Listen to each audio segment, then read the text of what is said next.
President-elect Trump chooses his daughter Tiffany's father-in-law to be his senior advisor on Arab and Middle Eastern affairs.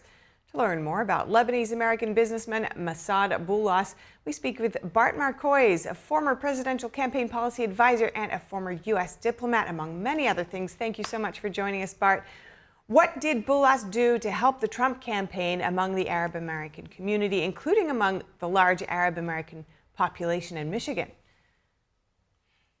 He went around, Massad Boulos went around all over the nation and met with people, small to large groups of people, intimate gatherings, Arab Americans, Muslim Americans, and talked to them about President Trump and President Trump's approach to life, his approach to the Middle East, and his approach to matters of family and family values and social values. He was indefatigable. He showed up. He came to. I'll give you an example. He and I spoke to a gathering together. There were maybe 70 people there in a private home, friends, family of several people of the host and of sort of a host committee, with maybe 3 days' notice. He called up his friend, said, "Can you host a gathering?" His friend said, "Yeah." His friend called me. Between the two of us and a dozen other people, we got 70 people there. And he came and he spoke from the heart.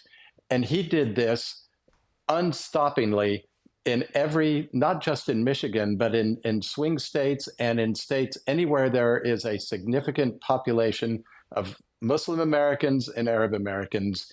He went around and he did this. Now, the conflict in Lebanon has been intense, as we know. Diplomatically, what will Trump try to achieve there?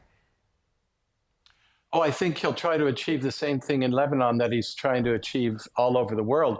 He wants to be remembered as the president who brought peace to conflict zones. Dr. Boulos is well placed for that. He is Lebanese by birth. He moved here when he was a teenager. He grew up in the United States, but he lived in Lebanon long enough to be imbued with, Arabness, with Lebanese-ness. He knows the mentality. He walks into a room and you feel there's a quiet dignity about him, but there's also an intensity. And when he comes representing the president, he's going to be coming talking about the Abraham Accords, about normalization, about long-term peace. And you're never going to have peace in the Middle East. You're never going to resolve these conflicts by having a truce or a ceasefire or a series of ceasefires. The only way to end the war is to aim for full peace, full normalization, equal relations, full diplomatic relations between all of the countries of the region, including Israel. How likely is it that Hezbollah will be weakened politically there? Oh, I think they're already so weakened politically there.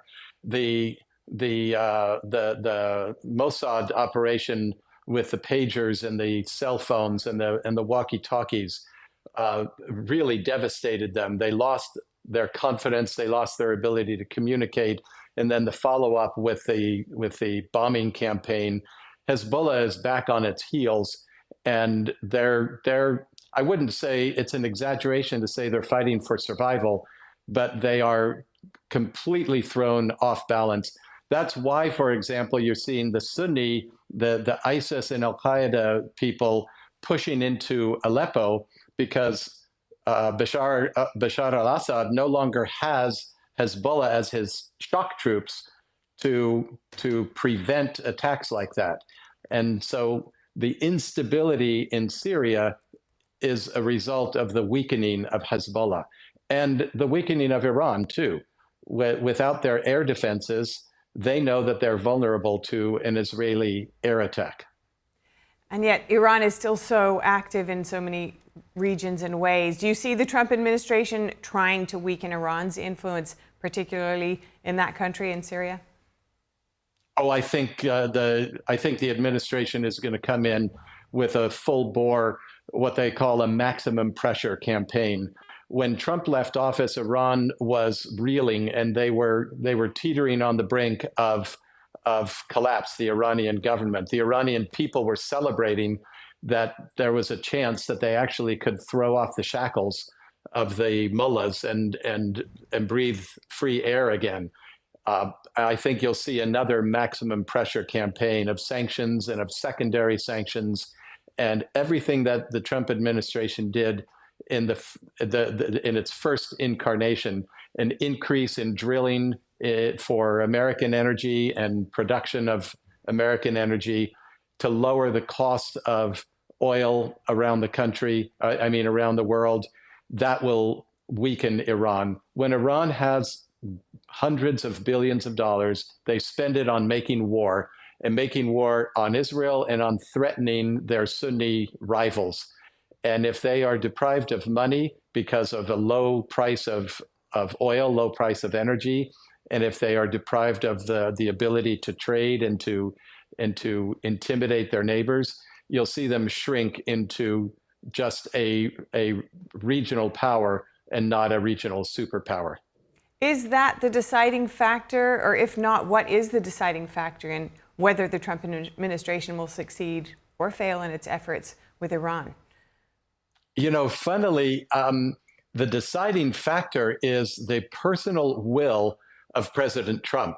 When you see it already. As soon as he was elected, you see nations, the leaders of nations, coming to Mar-a-Lago, getting on the phone, talking to him, making peace with him, making their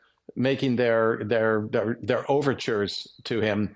It is his will that is driving this, because everybody knows that he represents the will of a large majority of the American people. Americans don't want war. We're sick of the eternal wars that benefit nobody except people that own stock in military industrial companies and bad guys around the world. And that's what will really drive it.